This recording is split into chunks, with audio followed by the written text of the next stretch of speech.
What is up, guys? Welcome back to the channel. Coilover install. We've been waiting for this for so long. We'll show you which coilovers we got. We're gonna start taking off the wheels and such. So let's go ahead.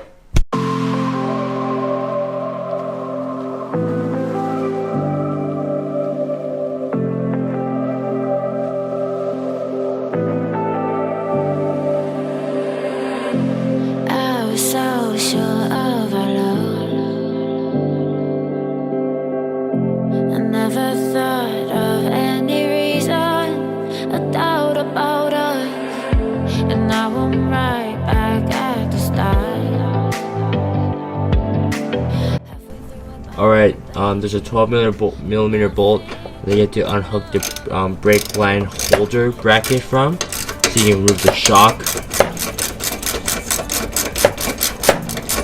Just a 12mm. Once you get that bolt out, you just remove it easily like that. So much easier than Honda. Now we have these two. Those two big bolts. They are 19s. Alright, so these two bolts right there are 19mm. And you need a wrench at the end because they're both going to spin. And then you need an open-ended wrench on that side. Make sure it doesn't spin. Okay, now for this bolt for the sway bar end link, it is rusted, so make sure to put some anti-seize. This is 6mm Allen key, so you place it into here, into the slot, and the easiest way I found was kind of rest it against here, and then you get an open-ended 17 and you loosen the nut, so basically it stays on there so you don't have to hold anything, especially if you're doing it by yourself. So I would say that's the easiest. This is the nut. It's very hollow, so yeah, just put anti-seize when you're putting it back in. It's a very tight bolt, at least on this car, so I haven't seen many people talk about it, but that's the way you do it. Okay, now going off to the top.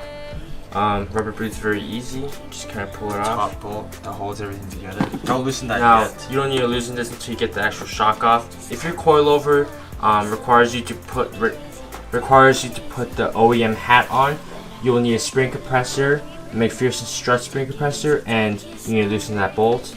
But if your coilover is one piece, like teens or BC coilovers, basically anything that comes with camber plates, you don't need to do this, but you just need to remove these three bolts. They are 12mm. So 12mm. Not that tight. Shouldn't be. Tony.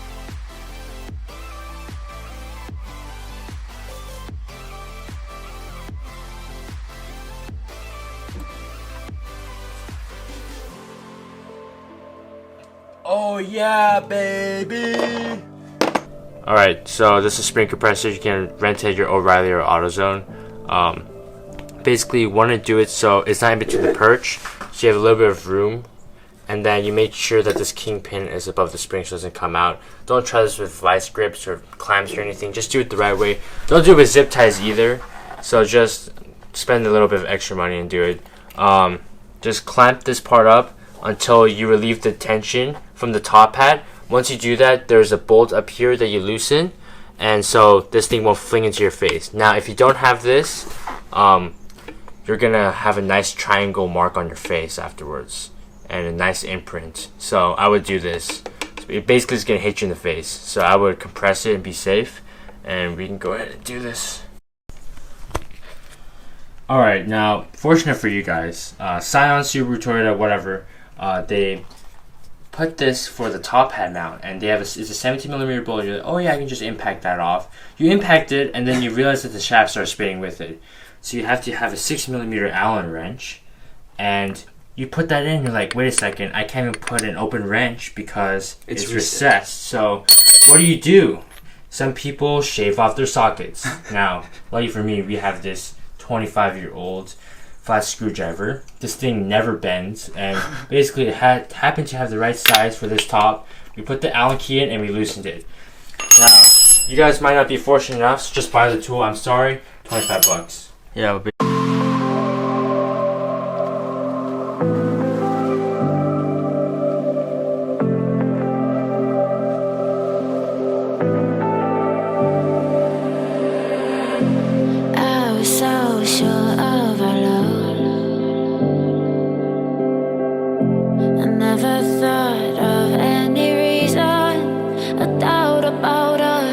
7 hours later. Alright, good morning guys. I ended the vlog a little bit early last night. We got pretty far. We got the fronts completely installed, and I dropped it to the floor. It was a little bit too high, so we lowered it, and I lowered it too much.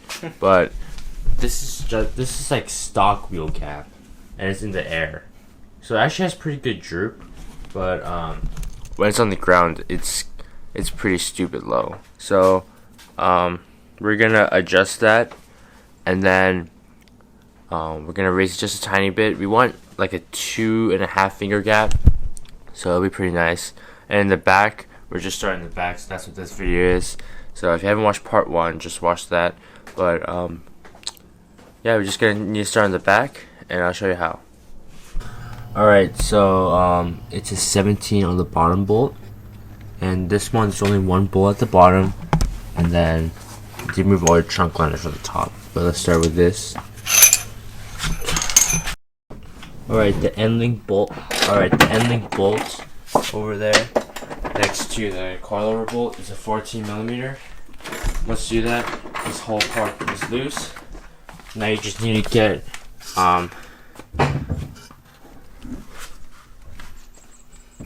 alright, make sure to get the brake line off the upper control arm, and then there's the top hat and the 2 bolts that hold the coilover on are all 14mm. Once you do that,